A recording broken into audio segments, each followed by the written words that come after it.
Magandang araw po, si Mike Kanyayahan ito. Tayo pong mga tao ay tinatawag na social animal. So meaning to say, kailangan nating mag-establish ng relationship sa isa't isa at makipagtulungan, no? Para mag-flourish to. At para mangyari 'yon ay kailangan natin makipag-communicate to. Capable of communication tayo, no, sa kumpara sa ibang mga hayop, no? Ah, kaya sa pakikipag-communicate, nagkakaunawaan tayo. At pag sinabing communication, two-way yan, no? Two-way. Merong may nagsasalita at may nakikinig. So, ngayon, sa pagkakaunawaan, nagkakaroon tayo ng tulungan, di ba? Yun. Doon nagiging maayos at magaang ang ating buhay bilang tao, no? Na magkakasama sa isang komunidad o lipunan, di ba? Ang problema ay paano kung di nagkakaunawahan pero may communication. Minsan, di ba, nakikipag-communicate ka pero hindi nagkakaunawaan. Yun ay dahil unang-una ay may pagkakaiba sa pagproseso, no, ng impormasyon, no. Hindi lahat ng tao iisa ang pagproseso sa mga sinasabi mo, no? Halimbawa, may sabihin ka na isang word lang, no. Tatlong tao yung kausap mo na nakikinig, no? Iba't iba ang interpretasyon, no? Iba't iba ang turing. Kaya minsan magugulat ka, no? May sinabi kang isang bagay nang walang mali siya. Yung isang tao, bibigyan ka ng mali siya, no? At yung isang tao, iba yung pagproseso, di ba? So, ngayon, tuloy, may mga tao na minamasama ang sinasabi mo. So, hindi mo naman pwede sabihin sa kanila na bakit mo ba minamasama yung sinasabi ko, no? Kasi hindi nga sila makakaunawa, di ba? So ngayon, bakit ka makikipag-unawaan or communicate sa taong hindi nakakaunawa, di ba? So you might as well, tumahimik ka na lang. Ang pananahimik ay ay hindi nakakatakot, no? Kaya matakot sa pananahimik, no? Kasi akala nila na pag nanahimik ka na, parang sumpa na, no? Hindi, no? In fact, yun ang pinaka safest zone mo. Para protektahan ang sarili mo, no, sa anumang kaguluhan, no, yung pananahimik mo. Sa pananahimik mo, doon ka nanunumbalik sa sarili mo, no. Yun ang yun ang pinaka parang sumbungan mo. Sinusumbong mo sa sarili mo yung nangyayari sa paligid mo kapag nagiging magulo yung mga tao at o ginugulo ka ng mga tao, no. So okay lang magsalita, no? Okay lang magsalita. Kasi kailangan natin 'yan, no? At may oras ang pagsasalita, may oras ng pakikinig, no? Hindi naman pwedeng palagi kang tahimik, no? Hindi pwedeng hindi ka nagsasalita, no? Lalo na sa oras na kailangan mo magsalita, no? At sa oras na kailangan mo magsalita ka, no? Huwag kang matatakot, diba? Kahit na masamain pa yung sinasabi mo, kahit na maging magulo pa dahil sa sinabi mo, kundi kailangan mo talagang sabihin, no? Pero may oras na kailangan mo manahimik, may oras na hindi mo kailangan ng gulo, diba? Dahil may mga gulo na necessary, may mga gulo na unnecessary, diba? At kadalasan yung mga unnecessary na gulo ay nagmumula sa sobrang kadaldalan natin, di ba?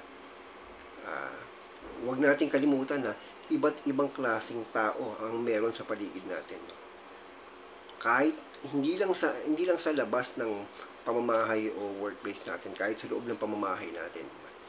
Bakit nagkakagulo, no? Kasi iba't iba ang pagkatao natin. May mga tao talagang magugulong kausap. At kung magugulong kausap, limitahan mo yung pakikipag-usap sa mga ganong klaseng tao, di ba?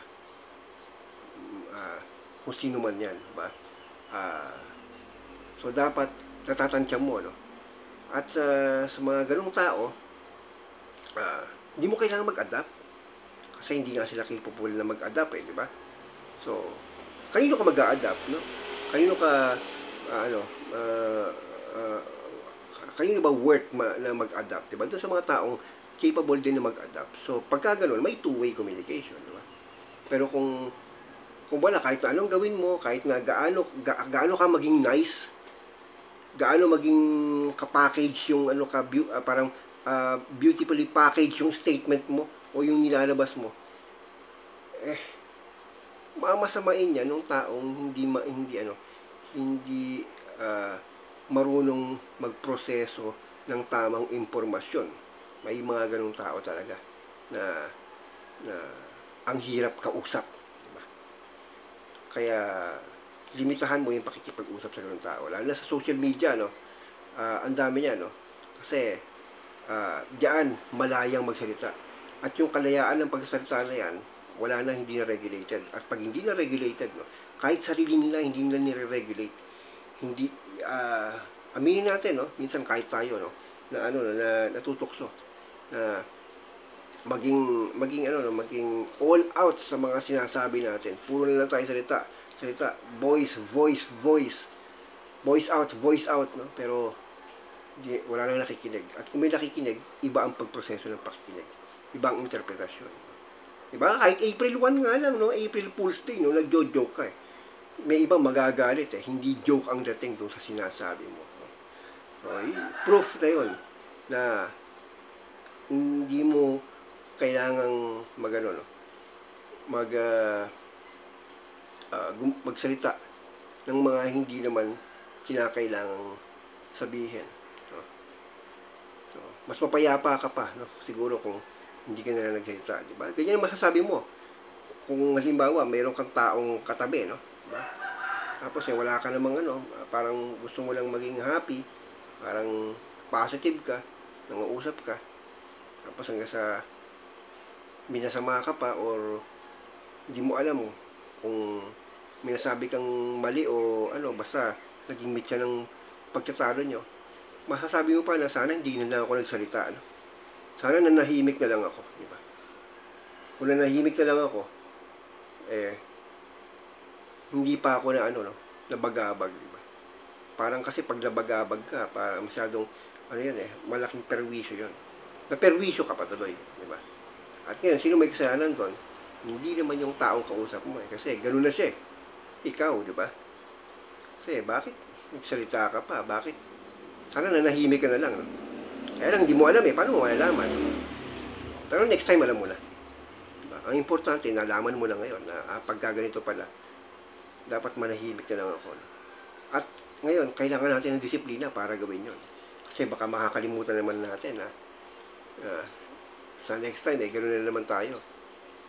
So, wala tayong babaguhin sa sarili natin. Hindi. Huwag mong hintayin magbago yung tao sa paligid mo. Ikaw yung magbago. So, paano babaguhin, no? Baguhin mo yung reaction mo doon sa mga pangyayari sa'yo. So, ano nangyari? Minasama ka? O kaya naman ay nagkagulo? Dahil sa pakikipag-usap mo. So, ngayon, hindi mo pipilitin na magbago kayong lahat. Hindi, ikaw magbago. Anong reaction mo? Baguhin mo.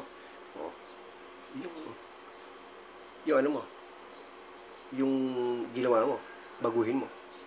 Kung ikaw ay madaldal, huwag kang maging madaldal. Diba? Para walang gulo. Diba? So, yun. Tahimik ka pa. Diba?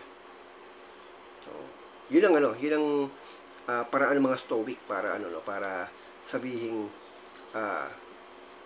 baguhin mo yung reaction mo kundi at di mo kailangan baguhin yung yung mga pangyayari, no? So, yung reaction mo sa pangyayari yung baguhin mo. At yun, immediate yun, no? Split second. Kung may disiplina ka, magagawa mo yun. At kung alam mo na, may natutunagan mo na oops, mahirap tong taong to, mukhang mahirap kausap tong taong to, diba? Huwag ka magsalita, hindi mo kailangan. Salita kung kailangan mo, magtatanong ka ng isang direksyon, no? Mama, Ale, o Ma'am, Sir, no? Saan po ba papunta yung ganito, ganyan? So, yun, hindi ka pwedeng manahimik kung kailangan mo magtanong, diba? O kaya naman sa klase nyo, recitation, pinag-recite ka, hindi mo kailangan hindi pwedeng hindi ka magsasalita, Kapag when you have the floor, magsalita ka, diba? Pero kung hindi man lang din kailangan, diba? Huwag ka na magsalita. Huwag ka na rin mag-joke kung hindi mo kailangan mag-joke, no?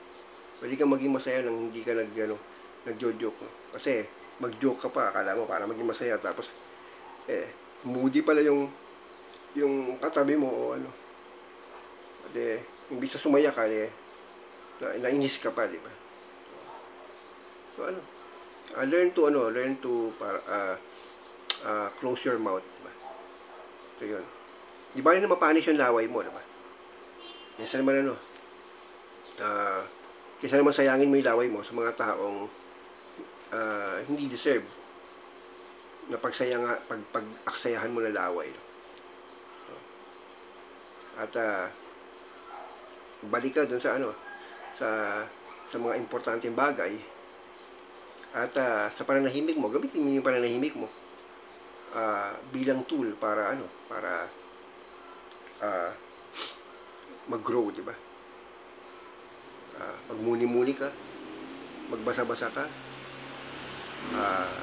o gumawa ng mga aktibidad na produktibo. So, mas mainam pa yun, no? Kaysa makipag-usap sa mga taong magugulo. Hanggang dito na lang po. Ito po si Mike Anyayahan. May the force be with you.